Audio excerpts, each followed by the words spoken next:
Hi అండి, అందరికీ నమస్కారం. Welcome back to Sneha tech TV. AP వ్యాప్తంగా ఎవరైతే ఎన్టీఆర్ భరోసా పెన్షన్లను పొందుతూ ఉన్నారో వీరందరికీ కూడా ఒక అదిరిపోయే గుడ్ న్యూస్ అయితే రావడం జరిగింది. మరి ఆ గుడ్ న్యూస్ ఏంటి అనే వాటి గురించి పూర్తి సమాచారం మనమైతే తప్పకుండా ఈ వీడియోలో తెలుసుకుందాం. కాబట్టి ఎవరు కూడా వీడియో అనేది స్కిప్ చేయకుండా చివరి వరకు చూడండి. మీరు కనుక ఇంకా మన ఛానల్ని సబ్స్క్రైబ్ చేసుకోకపోతే వెంటనే స్నేహ టెక్ టీవీ ఛానల్ని సబ్స్క్రైబ్ చేసుకోండి.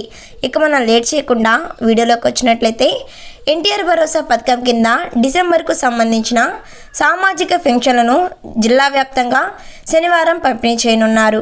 ఈ జిల్లాలోని 2,86,034 మంది లబ్ధిదారులకు 122.22 కోట్లను అందచేయనున్నారు. అందుకు సంబంధించి అధికార యంత్రాంగం స్వయం సిద్ధం చేసింది.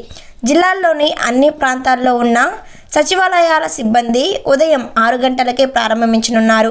ఈ మేరకు అవసరమైన నగదును శుక్రవారమే బ్యాంకుల నుంచి డ్రా చేస్తారు. గత నెలలో తీసుకొని 1,283 మంది లబ్ధిదారులకు కూడా 2 నెలలకు సంబంధించిన మొత్తాన్ని ఒకేసారి అందజేశారు. డిసెంబర్ 1వ తేదీ ఆదివారం కావడంతో ప్రభుత్వం లబ్ధిదారులకు ఒకరోజు ముందుగానే పెన్షన్ను అందజేస్తుంది. కాగా కొత్త పెన్షన్ను జనవరి మాసం నుంచి మంజూరు చేసేందుకు సిద్ధమైంది. ఇప్పటికీ ప్రభుత్వం వద్ద 10,000 దరఖాస్తులు పెండింగ్లో ఉండగా డిసెంబర్లో కొత్తగా దరఖాస్తు చేసుకునేందుకు అవకాశం కల్పించనుంది. కొత్త పెన్షన్ కోసం అందించిన దరఖాస్తులపై ఆ నెలలోనే విచారణ పూర్తి చేసి జనవరి నుంచి మంజూరు చేయనుంది. సో చూసారు కదా వ్యూవర్స్, ఏపీ వ్యాప్తంగా పెన్షన్ పొందుతున్న వారికి ఇదొక గుడ్ న్యూస్ అనేది చెప్పుకోవచ్చు.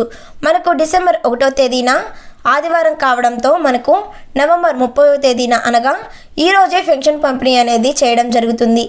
మరి ఇలా ఒకరోజు ముందుగానే పెన్షన్ పంపిణీ చేయడంపై మీ అభిప్రాయం ఏంటనేది తప్పకుండా కామెంట్ సెక్షన్లో కామెంట్ చేయండి. ఇలాంటి ఇన్ఫర్మేషన్ వీడియోస్ కోసం వెంటనే మన స్నేహ టెక్ టీవీ ఛానల్ని సబ్స్క్రైబ్ చేసుకోండి. Thanks for watching.